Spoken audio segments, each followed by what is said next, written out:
Assalamualaikum warahmatullahi wabarakatuh. Saya Reski Rensiwal dari kelas 10 IPS 1 absen 33 akan menjelaskan tentang narkotika mulai dari pengertian, jenis-jenis sampai dengan pasal-pasal yang terkait dengan narkotika. Silakan simak kelanjutannya. Yang pertama adalah pengertian dari narkoba atau narkotika dan obat-obatan.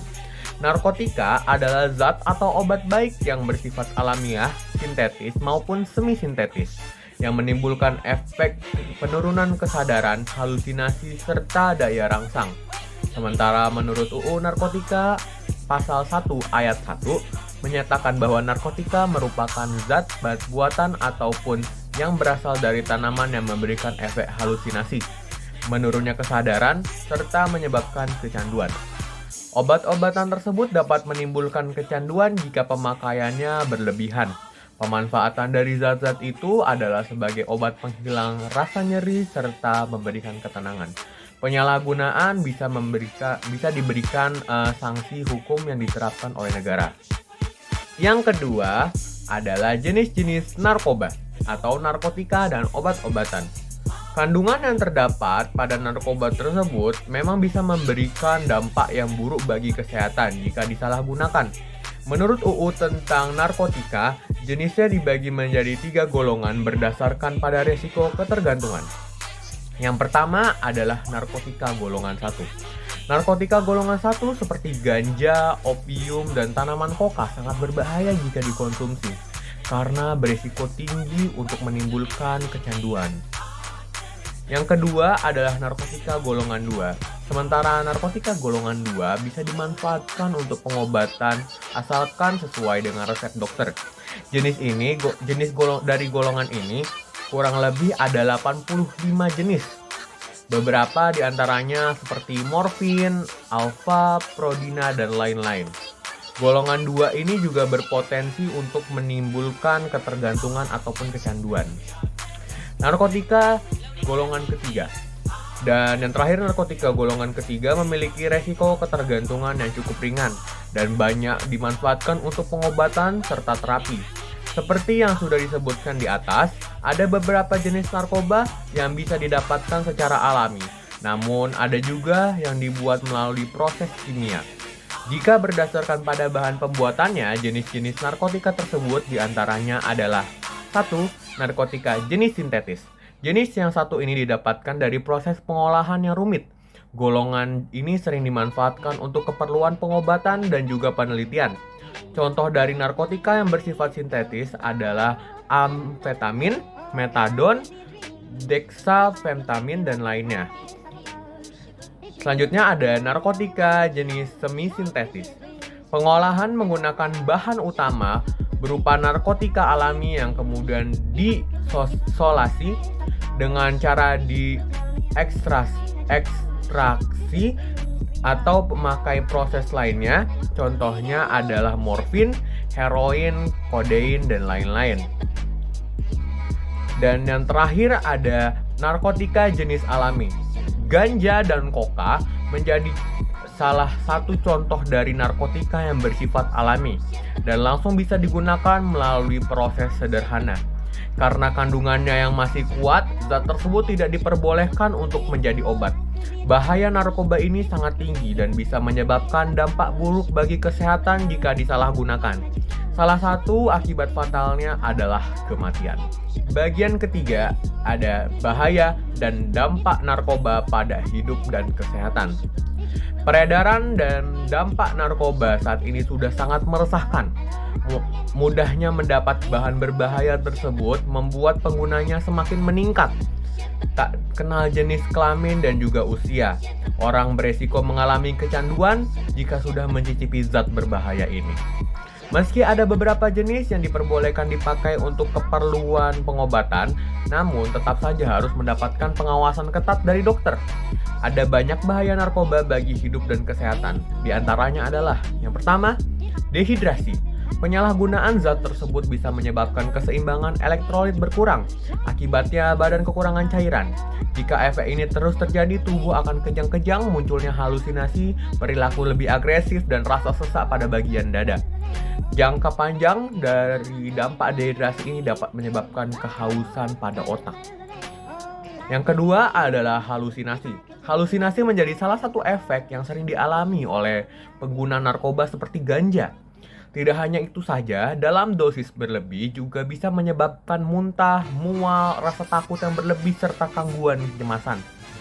Apabila pemakaian berlangsung lama, bisa mengakibatkan dampak yang lebih buruk seperti gangguan mental, depresi, serta kecemasan terus-menerus. Yang ketiga adalah menurunnya tingkat kesadaran. Pemakai yang menggunakan obat-obatan tersebut dalam dosis yang berlebih, efeknya justru membuat tubuh terlalu rileks sehingga kesadaran berkurang drastis. Beberapa kasus ini, si pemakai tidur terus-menerus dan tidak akan bangun. Hilangnya kesadaran tersebut membuat koordinasi tubuh terganggu, serta sering bingung dan terjadi perubahan perilaku.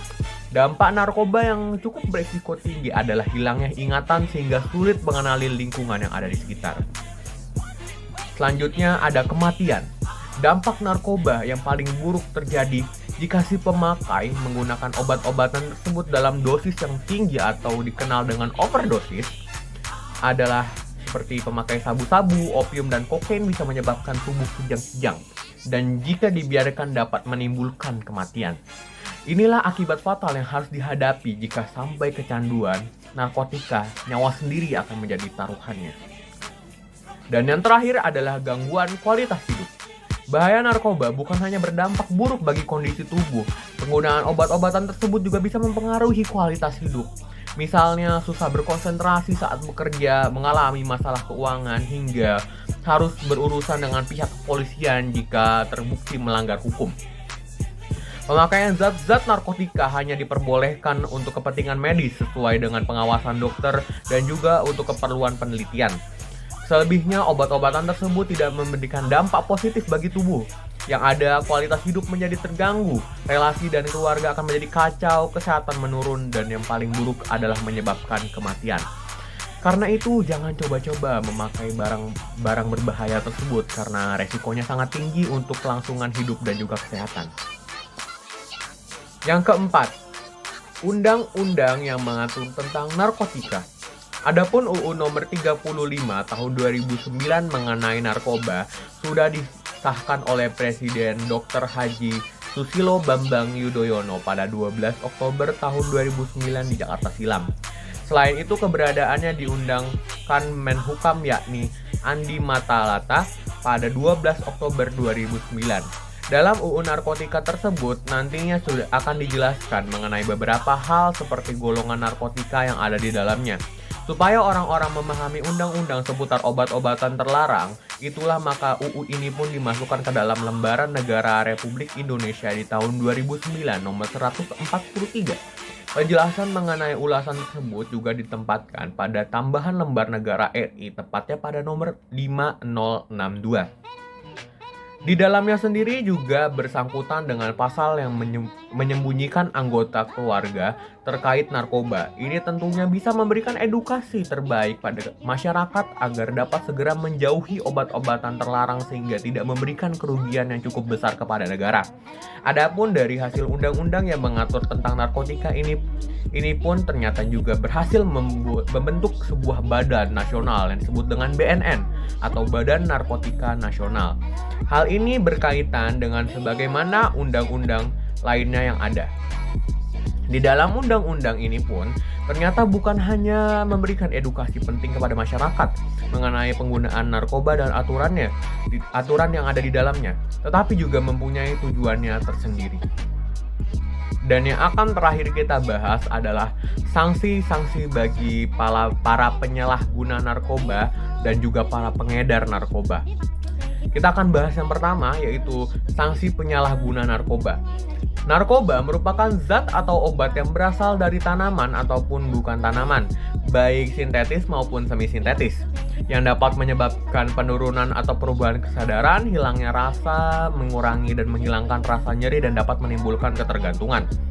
Undang-Undang Nomor 35 Tahun 2009 tentang narkotika atau yang bisa disebut tentang UU Narkotika mengatur sanksi bagi penyalahgunaan narkoba serta pengedar narkoba didasarkan pada golongan, jenis, ukuran, dan jumlah narkotika. Penyalahgunaan narkoba merupakan orang yang menggunakan narkoba tanpa hak atau melawan hukum. Sanksi yang dikenakan bagi penyalahguna narkoba terdapat dalam pasal 127 ayat 1 narkotika, yaitu 1. Narkotika golongan 1 bagi diri sendiri dipidana dengan pidana penjara paling lama 4 tahun. Yang kedua, narkotika golongan 2 bagi diri sendiri dipidana dengan pidana penjara paling lama 2 tahun. Dan narkotika golongan 3 bagi diri sendiri dipidana dengan pidana penjara paling lama 1 tahun. Namun, apabila penyalahguna terbukti sebagai korban penyalahgunaan narkoba, maka ia wajib menjalani rehabilitasi. Hal tersebut selaras dengan pasal 127 ayat 3 yang berisi dalam hal penyalahguna sebagaimana dimaksud pada ayat 1 dapat dibuktikan atau terbukti sebagai korban penyalahgunaan narkotika, penyalahguna tersebut wajib menjalani rehabilitasi medis dan rehabilitasi sosial. Yang kedua, kita akan bahas tentang sanksi bagi para pengedar narkoba. Pengedar narkoba merupakan orang yang menyalurkan dan menyerahkan narkoba. Sanksi yang diberikan kepada penyalahguna dan pengedar narkoba tentunya berbeda dengan penyalahguna narkoba. Hal tersebut tertera dalam pasal 111 sampai dengan 126 UU Narkotika yang berisi 1. Sanksi bagi pengedar narkoba golongan 1 tertera dalam pasal 111 sampai dengan 116 UU Narkotika. Dijerat hukuman penjara minimal 4 tahun dan maksimal pidana mati, serta denda paling sedikit 800 juta rupiah dan yang paling banyak 10 miliar rupiah. Sanksi bagi yang kedua, sanksi bagi pengedar narkoba golongan kedua tertera dalam pasal 117 sampai dengan 121 UU Narkotika. Dijerat hukuman penjara minimal 4 tahun dan maksimal pidana mati, serta denda paling sedikit 800 juta rupiah dan yang paling banyak 8 miliar rupiah. Yang ketiga, sanksi bagi pengedar narkoba golongan ketiga tertera dalam pasal 122 sampai dengan 126 UU Narkotika. Dijerat hukuman penjara minimal 2 tahun penjara dan maksimal 12 tahun penjara, serta denda paling sedikit 400 juta rupiah dan yang paling banyak 5 miliar rupiah. Sekian penjelasan tentang narkoba, narkotika, dan obat-obatan dari saya. Semoga dapat bermanfaat bagi kita semua. Inti dari pembelajaran kita kali ini adalah kita tidak boleh melakukan penyalahgunaan terhadap narkoba, karena narkoba itu merupakan zat yang sangat berbahaya dan bisa merusak tubuh kita dan dapat menyebabkan kematian. Sekian dari saya, terima kasih. Assalamualaikum warahmatullahi wabarakatuh.